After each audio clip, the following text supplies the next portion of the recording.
नमस्कार, जन उत्तराखंड बुलेटिन में आप सभी दर्शकों का हार्दिक स्वागत है और आपके साथ मैं जुड़ी हूं लीजा। खबरों पर बात करेंगे विस्तार से, लेकिन एक नजर इस वक्त की हेडलाइंस पर। सीएम धामी ने कैलाश मानसरोवर यात्रा के पहले दिन दल को दिखाई हरी झंडी। टनकपुर से रवाना हुआ पहला जत्था, श्रद्धालुओं से किया संवाद।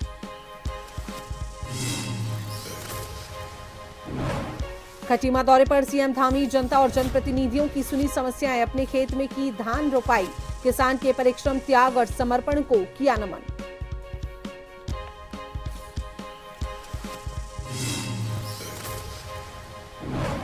त्रिस्तरीय पंचायत चुनाव के नामांकन की आखिरी तारीख आज 10 और 11 जुलाई के लिए जा सकते हैं नाम वापस। अब तक 32,000 से ज्यादा उम्मीदवारों ने किया नॉमिनेशन।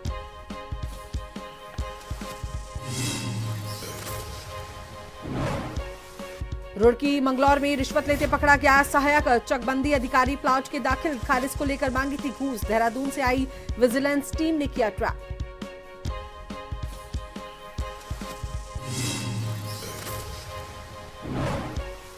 तो वहीं उत्तराखंड में भारी बारिश से स्थिति गंभीर, प्रशासन ने अलर्ट किया जारी। रुद्रप्रयाग में खतरे के निशान के करीब अलकनंदा और मंदाकिनी नदियों का जलस्तर।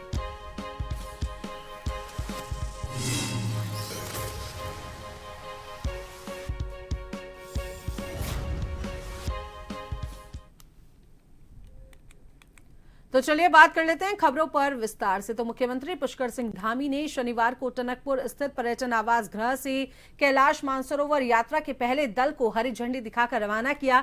इस अवसर पर मुख्यमंत्री ने यात्रियों का पारंपरिक रूप से स्वागत किया।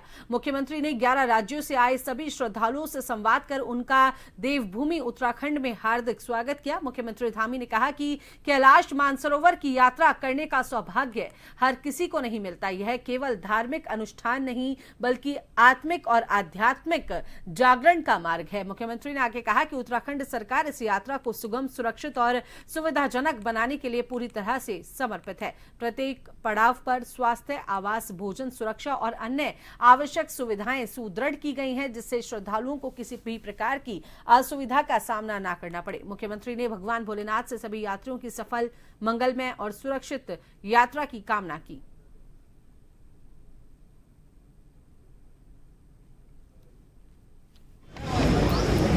यात्रा आज आगे निकल गई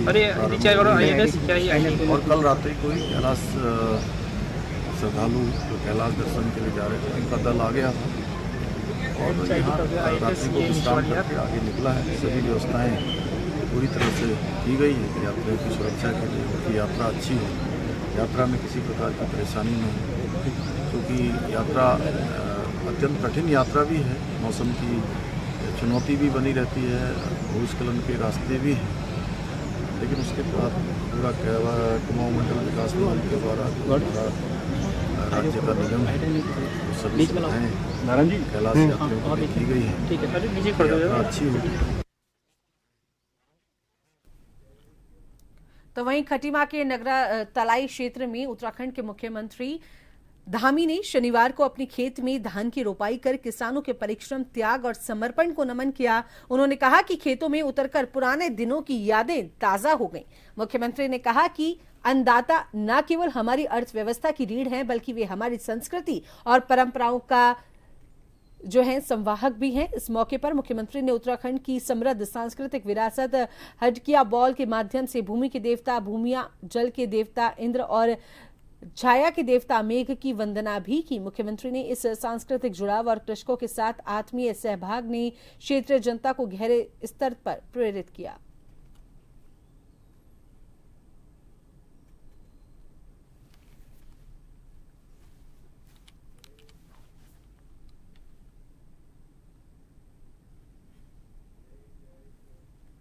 उत्तराखंड के मुख्यमंत्री पुष्कर सिंह धामी अपने तय कार्यक्रमों के तहत अपने जो गृह नगर खटीमा पहुंचे, जहां एकत्र आम जनता एवं भाजपा कार्यकर्ताओं के द्वारा मुख्यमंत्री का स्वागत किया गया। इस दौरान मुख्यमंत्री ने लोहिया हेड स्थित अतिथि गृह में आम जनता और स्थानीय जनप्रतिनिधियों से मुलाकात कर उनकी समस्याओं को सुना एवं संबंधित अधिकारियों को आवश्यक दिशा निर्देश जारी किए। इस दौरान मुख्यमंत्री ने भाजपा कार्यकर्ताओं से मुलाकात कर आगामी पंचायत चुनाव से संबंधित विषयों पर चर्चा की।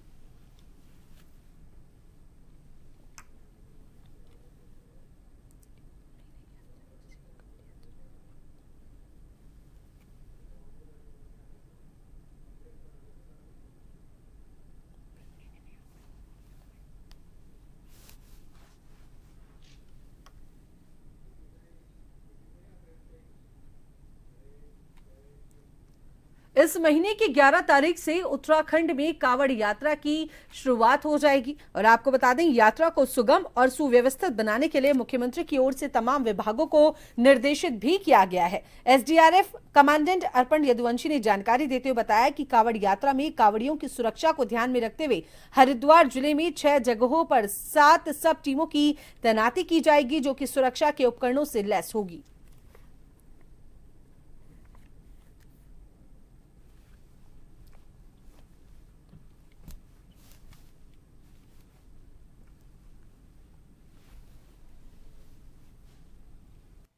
देखिए, कांवड़ यात्रा को लेके एसडीआरएफ की तैयारी पूरी है। माननीय मुख्यमंत्री जी का भी निर्देश है कि जो कांवड़ यात्रा है इस बार जो है सुगम और सुव्यवस्थित रहे और सबसे इम्पॉर्टेंट चीज़ है कि सुरक्षित रहे। तो इस बार जो हमारी टीम है वो पूरी तरीके से अलर्ट मोड पे रहेंगी। हमारा कंट्रोल रूम भी 24/7 एक्टिव है और इस साल जो है 6 स्थानों पर कांवड़ यात्रा के दौरान हम 7 सब टीम जो है तैनात करेंगे कांवड़ियों की सुरक्षा के लिए। ये जो ड्यूटी का स्थान है वो मैं आपको बताना चाहूँगा। इसमें कांगड़ा घाट पुल हरिद्वार, बैरागी कैंप घाट हरिद्वार, प्रेमनगर आश्रम घाट हरिद्वार, नाव घाट राम झूला ऋषिकेश और नीलकंठ मंदिर ड्यूटी पे और एक ढालवाला पे। तो ये 6 स्थानों पर हमारी कांवड़ के दृष्टिगत हमारी टीम तैनात रहेंगी। उत्तराखंड में त्रिस्तरीय पंचायत चुनाव का माहौल गरमाने लगा है। चक्राता विधानसभा क्षेत्र के कालसी ब्लॉक मुख्यालय में नामांकन प्रक्रिया के दौरान प्रत्याशियों और उनके समर्थकों का जन सैलाब उमड़ पड़ा। कालसी ब्लॉक के अंतर्गत आने वाली ग्राम पंचायत सैंज से प्रधान पद के लिए प्रत्याशी तेजपाल सिंह चौहान, ग्राम पंचायत लोहारी से शूरवीर सिंह और क्षेत्र पंचायत सदस्य पद के लिए गीता चौहान ने आज अपना नामांकन दाखिल किया। जनता के जबरदस्त समर्थन के बीच प्रत्याशियों ने दावा किया कि उन्हें जनता का भरपूर सहयोग मिल रहा है। अगर जनता ने सेवा का अवसर दिया तो हम प्राथमिकता से बुनियादी सुविधाएं उपलब्ध करवाएंगे।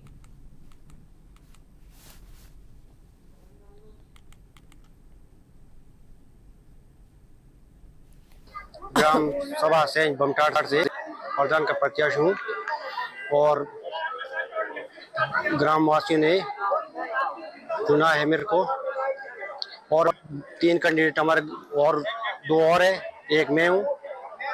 बाकी जो छोटी छोटी समस्या होगी हर आदमी की उसको मैं पूर्ण करने का पूरा विश्वास करता हूँ। मेरा उद्देश्य है कि मैं क्षेत्र में इसलिए रहना चाहती हूँ कि मैं क्षेत्र के लोगों की सेवा करना चाहती हूँ और मेरा उद्देश्य यह है कि हर गांव में हर तरीके का विकास हो। जहाँ भी जो कमियां हैं, जिन्होंने आगे भी करा होगा, पर जो भी कमियां हैं मैं उसका विकास करना चाहती हूँ। तो वहीं उत्तराखंड में पंचायत चुनावों को लेकर कांग्रेस पार्टी ने पूरी ताकत झोंक दी है। प्रदेश प्रवक्ता गरिमा दसोनी ने कहा कि रणनीति खुले में नहीं बताई जाती, समय और परिस्थिति के अनुसार निर्णय होंगे। उन्होंने कहा कि पंचायतें लोकतंत्र की नींव हैं और कांग्रेस ने हमेशा इन्हें मजबूत किया है। Very happy belated birthday Neha. इन्होंने तो बड़े बड़े दावे वादे, गांव गोद लेने की बात कर दी, लाखों नौकरियां देने की बात कर दी, महंगाई कम करने की बात कर दी, रुपये को डॉलर के बराबर लाने की बात कर दी, किसानों की आय दुगनी करने की बात कर दी, हवाई चप्पल वाला हवाई जहाज में बैठेगा, ये सब कह दिया। और भाग के 3 पाक बात कर रहे हैं ये जिहाद जिहाद, थूक जिहाद, लैंड जिहाद, लव जिहाद। इसके अलावा इनके पास कोई बात नहीं है करने के लिए। तो जनता भी तो समझ रही है कि हमारी कठिनाई, हमारी परेशानी, हमारी दुश्वारियों से इस सरकार को कोई लेना देना नहीं है। यदि लेना देना है तो सिर्फ और सिर्फ सांप्रदायिक बयान देने से। देहरादून में कांग्रेस श्रम प्रकोष्ठ ने सदस्यता अभियान की जोरदार शुरुआत की। प्रदेश अध्यक्ष दिनेश सिंह कौशल के नेतृत्व में आयोजित कार्यक्रम में कांग्रेस प्रदेश उपाध्यक्ष संगठन प्रशासन सूर्यकांत धस्माना मुख्य अतिथि के रूप में शामिल हुए। धस्माना ने कहा कि ठेले वालों, मजदूरों, प्लम्बर, नाई, धोबी, इलेक्ट्रीशियन जैसे श्रमिक वर्गों को कांग्रेस से जोड़कर उनकी समस्याओं का स्थायी समाधान किया जाएगा। उन्होंने कहा कि कांग्रेस पार्टी हमेशा से मेहनतकशों की आवाज रही है और आगे भी उनके अधिकारों की लड़ाई मजबूती से लड़ेगी। आज जिस प्रकार से श्रम प्रकोष्ठ मेहनत कर रहा है, आने वाले समय में देहरादून का सबसे मजबूत श्रमिकों का संगठन होगा। मलिन बस्तियों के लिए, श्रमिकों के लिए, ठेली वालों के लिए, फल वालों के लिए, प्लम्बर, इलेक्ट्रीशियन, फैब्रिकेटर, नाई का काम करने वाला, बार्बर का काम करने वाला, मोची का काम करने वाला, धोबी का काम करने वाला, सारे वो लोग जो मेहनत कश है, पसीना बहा करके अपनी रोटी रोजी कमाते हैं, उन सबको कांग्रेस से जोड़ रहे हैं। और कांग्रेस से जोड़ करके उनकी समस्याओं के लिए, उनके समाधान के लिए हम लोग काम करेंगे। ये संकल्प हमारे श्रम प्रकोष्ठ ने लिया है। मैं शुभकामनाएं देता हूं जितने साथी हमारे आज पदाधिकारी बने उनको बहुत बहुत शुभकामनाएं। वो मेहनत करें। हमने टारगेट दिया है कि 4 अगस्त, अगर 1 महीने के अंदर वो अपने अपने क्षेत्रों में कम से कम 10-10 श्रमिकों को जोड़ेंगे। ये टारगेट दिया है हमने, ज्यादा नहीं दिया कि 100 जोड़िए, 500 जोड़िए, तो फर्जी काम करने से कोई फायदा नहीं है। हम तो चाहते हैं कि केवल 10 जुड़े, लेकिन मजबूत लोग जुड़े, कांग्रेस के लिए प्रतिबद्ध लोग जुड़े। कांग्रेस पार्टी ने हमेशा गरीबों की, श्रमिकों की, मेहनतकश लोगों की आवाज उठाई है। अब श्रम प्रकोष्ठ इस काम को मजबूती से कर रहा है। इसके लिए मैं पूरे अपने श्रम प्रकोष्ठ के साथियों को बधाई देता हूं। उत्तराखंड में चल रहे त्रिस्तरीय पंचायत चुनावों के दौरान एक अनूठा दृश्य सामने आया है। एक और जहां कई क्षेत्रों में प्रत्याशी पद के लिए जोर शोर से प्रचार कर रहे हैं, तो वहीं दूसरी ओर देहरादून जिले के जनजातीय क्षेत्र जौनसार बावर की परंपरा एक अलग ही मिसाल पेश कर रही है। दरअसल यहां के कालसी और चक्राता विकासखंड की करीब 225 ग्राम पंचायतों में से 50 से अधिक पंचायतोों में ग्राम प्रधान निर्विरोध चुने जा चुके हैं, जिनकी केवल कागजी प्रक्रिया और आधिकारिक घोषणा बाकी है। इसी तरह कुछ क्षेत्र पंचायत सदस्य भी निर्विरोध चुने जाने की जानकारी सामने आ रही है।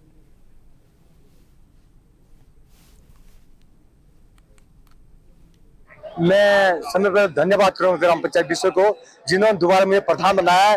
और मैं जो ये कालसी ब्लॉक है, इसमें मैंने पूर्व में भी प्रधान सदस्य हूँ और मैंने जो काम किया है वो गांव के उस हिसाब से, जिन्होंने गाँव वालों मुझे जो कहा वही करा है। और हमारे यहाँ 78 साल से कोई प्रधान का चुनाव नहीं हुआ, उसे बरकरार रखते हुए ग्राम पंचायत विषय ने अपने उसको कायम रखा है। और मैं धन्यवाद करना चाहता हूँ समस्त ग्रामवासियों का और क्षेत्रीय वासियों का। क्या वजह, क्या वजह? विकास, जो मेरे गांव में विकास हुआ है उस पर मेरे गांव संतुष्ट होने के बाद उन्होंने मुझे दोबारा प्रधान पद का मौका दिया है। मैं ग्राम पंचायत सूर्य से हूँ और मुझे मेरे गांव वालों ने निर्विरोध प्रधान चुना है और मैं गांव वालों का तहे दिल से धन्यवाद करना चाहती हूँ, जिन्होंने मुझे इस काबिल समझा। और गांव के मैं कोशिश करूंगी, गांव में जितने भी समस्या होगी, लाइट का होगा, पानी का होगा, कुछ भी सुख दुख में हमेशा मैं अपने गाँव वालों के साथ रहूंगी। और दिल से धन्यवाद गाँव वालों का, जिन्होंने मुझे इस काबिल समझा। तो जो पंचायत व्यवस्था की हम बात करते हैं, भले ही आज हम पंचायत और लोकतंत्र की बात करते हैं, परंतु सब तमाम क्षेत्रों में पंचायत की व्यवस्था पहले से रही, न्याय की व्यवस्था पहले से रही। ये तमाम इस बात के प्रमाण मिलते हैं कि हम कहीं ना कहीं राजनीति से ऊपर उठ करके, दलगत राजनीति से ऊपर उठ करके अपने क्षेत्र को विकास की मुख्य धारा से जोड़ना चाहते हैं। इसलिए ग्रामीण लोग सामूहिक निर्णय लेते हैं ताकि हम निर्विरोध अपने प्रत्याशी का चयन कर सके और वो अपने ग्राम सभा का, अपने क्षेत्र का विकास कर सके। मानसून के अलर्ट को देखते हुए जिलाधिकारी नैनीताल ने विभिन्न कार्यों का निरीक्षण किया। हल्द्वानी स्थित देवखड़ी नाला में वन विभाग द्वारा किए जा रहे वायर क्रेट चेक डैम निर्माण, चौपुला नहर कवरिंग और वहीं रक्सिया नाला के चैनलाइजन जो क्षेत्र है, जो आपको कार्य है चैनलाइजेशन का और भू कटाव रोकथाम कार्यों का, उसका भी निरीक्षण किया गया। नहर किनारे दुर्घटना से बचाव हेतु सेफ्टी के कार्य मानक अनुसार नहीं होने पर कड़ी नाराजगी भी जाहिर की। उन्होंने कहा कि मानसून काल चल रहा है और नाले में मलबा आने पर उसे तत्काल हटाया जाए। साथ ही उन्होंने प्रोजेक्ट मैनेजर UUSDA को निर्देश दिए कि देवखड़ी नाले की सुरक्षा दीवार काफी पुरानी हो चुकी है, जो कभी भी क्षतिग्रस्त हो सकती है। मानसून के पश्चात दीवार का पुनर्निर्माण कार्य आरंभ करवाया जाए। स्थानीय लोगों द्वारा रक्सिया नाले में लोगों द्वारा कूड़ा डाला गया था, जिस पर जिलाधिकारी ने नाराजगी जाहिर की। सारे जो आपदा के अंतर्गत हम लोग काम करा रहे हैं, पिछले मानसून में जिन स्थानों पर डैमेज हुए थे उसके बाद उसमें विभिन्न विभागों को अलग अलग लोकेशन पर कनेक्शन वर्क किया। मिटिगेशन वर्क के जो धनराशि जनपद से या राज्य सरकार से मिली है, उसमें जो भी काम चल रहे हैं धरातल पर, उनको हमने देखा। तो पहले देवखड़ी नदी में वन विभाग को हमने कुछ धनराशि दी थी। जो ऊपर से 3 नाले आते हैं उनमें बड़े फ्लो से पानी आता है, तो वहाँ पर चेक डैम वगैरह लगाने के लिए कुछ डिजाइन करवाए गए थे। उसमें 13 चेक डैम लगने हैं, जिनमें से 8 पूरे हो गए हैं, बाकी में भी काम चल रहा है। और उसको भी हमने देखा और वहाँ UUSDA की तरफ से कुछ रक्षात्मक काम कराया जा रहा है, उसको भी निरीक्षण किया है। उसको अगले 10 डेज के अंदर अंदर फिनिश करने के लिए विभाग को कहा है। साथ में तो चलिए, वक्त तो चला है अब एक छोटे से ब्रेक का। बने रहिए जन टीवी के साथ।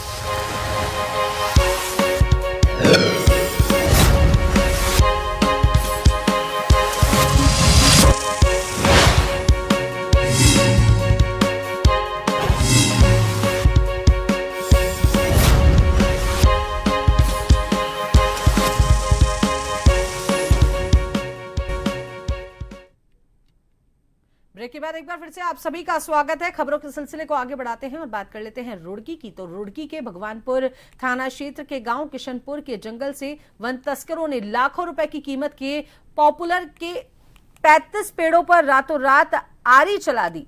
सूचना पर भगवानपुर पुलिस और रुड़की तहसील के कर्मचारियों ने मौके पर जाकर मुआयना किया और अपनी रिपोर्ट उच्च अधिकारियों को सौंप दी। वहीं ग्राम प्रधान प्रतिनिधि मोहम्मद तहसीन का कहना है कि कुछ वर्षों पहले इन खेतों को पट्टों पर दिया गया था, जिस पर कुछ किसानों ने इस पर पॉपुलर के पेड़ लगा दिए, जो अब यह जमीन ग्राम सभा में दर्ज हो गई थी, जिस पर अब कुछ लोगों ने किसी की भी अनुमति लिए यह पेड़ काट डाले। जब सूचना मिलने पर प्रशासनिक अमला मौके पर पहुंचा तो खेत में काटे हुए पेड़ों को छोड़कर वहां से वह लोग फरार हो गए।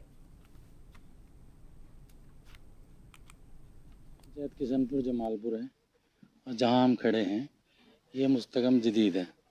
हमारे यहाँ आसामी के पट्टे थे, वो चूँकि 5 साल के लिए होता है वैसे तो पट्टा, लेकिन सब अपने खेती कर रहे। अभी तहसील प्रशासन की तरफ से कोई ऐसा आदेश है नहीं भाई इन्हें कब्जा मुक्त करा दिया। लेकिन चूँकि ग्राम सभा दर्ज हो चुकी, ग्राम सभा दर्ज होने के बाद ग्राम प्रधान और तहसील प्रशासन की जिम्मेदारी होगी, जो भी उसमें फसल पेड़ आदि हैं वो ग्राम सभा के हैं। हालांकि ये बात भी सही है कि ये पेड़ जो लगाए हुए हैं ये इन्हीं पट्टे धारकों के हैं। अब ये चूँकि लीगल वे का मामला, भाई ये पेड़ कैसे कटा, ये तो वो जो जिनके पेड़ हैं वो इसको अपना तरीका निकाल लें, तहसील प्रशासन जो भी हो। लेकिन चूँकि अभी ग्राम सभा दर्ज हैं फिलहाल, तो इसमें जिम्मेदारी हमारी है। अच्छा, एक दिक्कत यह है कि जो हमारा विपक्ष है वो हमेशा शिकायत मेरी करता है कि ग्राम प्रधान ने पेड़ कटवा दिए। चूँकि ग्राम सभा है तो जाहिर सी बात है प्रधान पे आरोप लगना, तो ये समस्या पैदा होगी। आज यहाँ पेड़ कट रहे थे तो शिकायत गई तहसील में, मेरे पास भी आई शिकायत कि भाई ऐसे ऐसे ग्राम सभा के पेड़ काटे जा रहे। तो मैंने फ़ोन तहसील में भी किया, तहसील से पुलिस को भी फ़ोन किया, पुलिस भी आई है मौके पे और लेखपाल साहब ने हमारे इनकी गिनती कर ली। तो अब जो भी होगा तो चूँकि ये कानूनन मामला है, फिलहाल तो ग्राम सभा दर्ज है।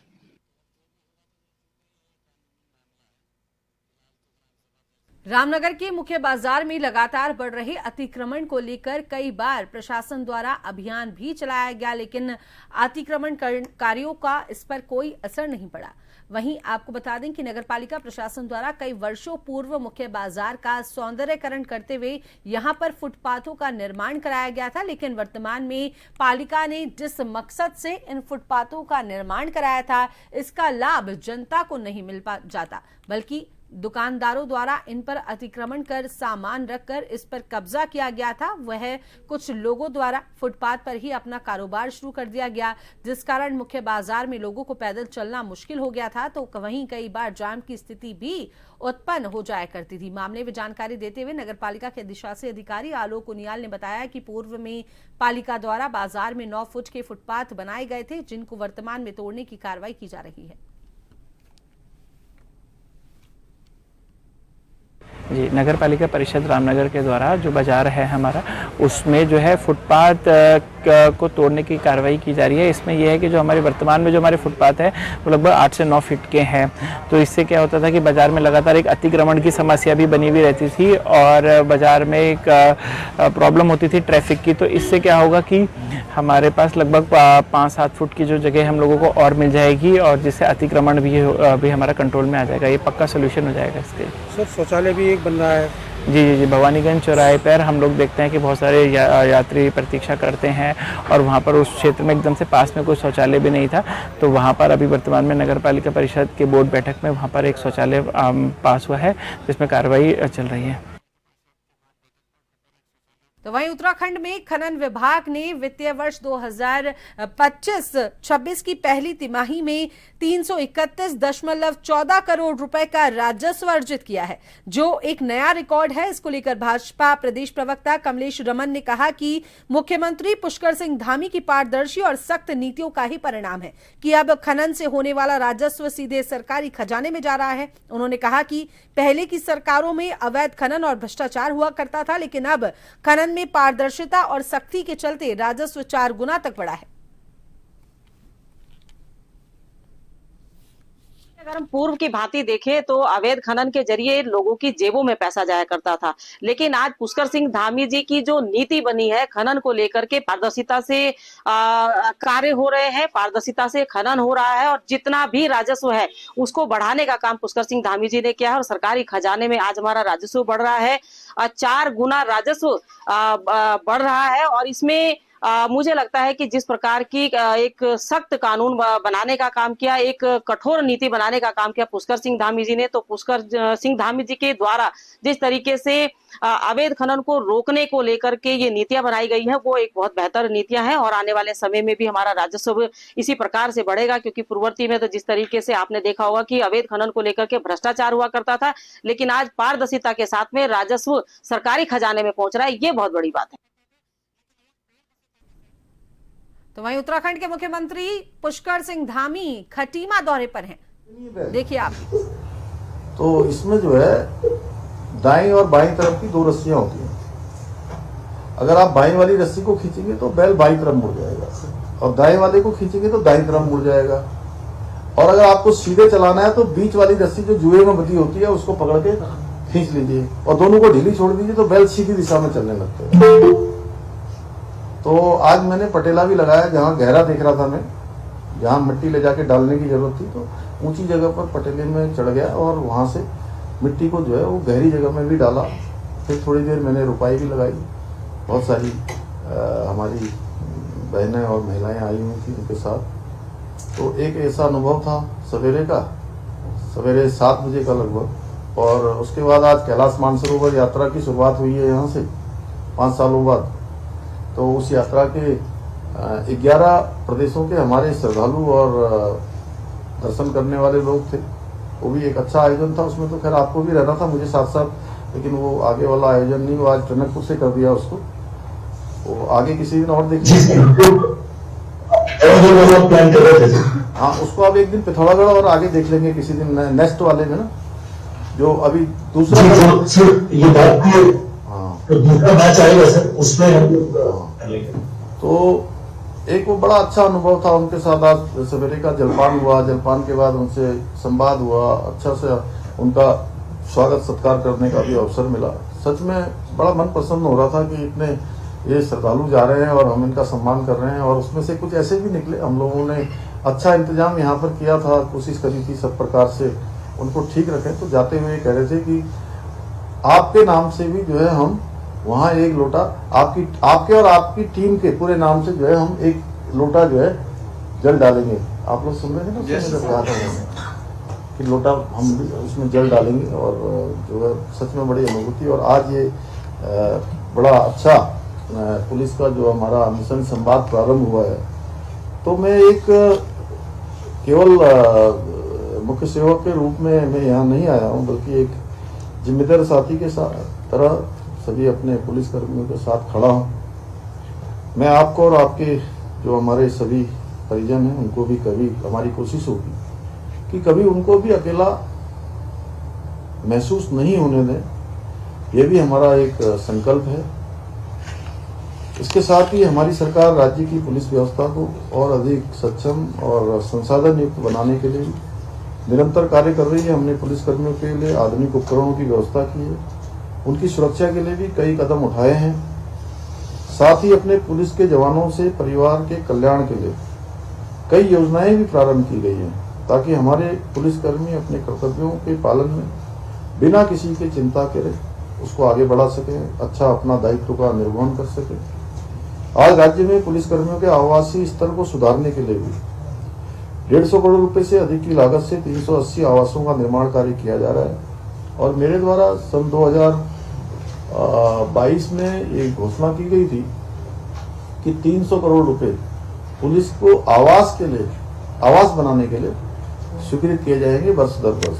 तो मेरा ये भी कहना है डीजीपी साहब, एक व्यक्ति आप गृह सचिव जी से बात करके और सबसे बात करके जो मेरी घोषणा है उसको जल्दी से जल्दी धरातल पर उतारा जाए, और जिससे कि हमारा जो एक प्रतिशत है अभी जो राष्ट्रीय औसत से हम काफी पीछे चल रहे हैं, उस औसत को हम लोगों को आगे लाना है। तो आज के इस खास बुलेटिन में फिलहाल के लिए इतना ही। जल्द होगी आप सभी दर्शकों से एक बार मुलाकात नई खबरों और नई जानकारियों के साथ। तब तक के लिए बने रहिए जन टीवी के साथ। नमस्कार।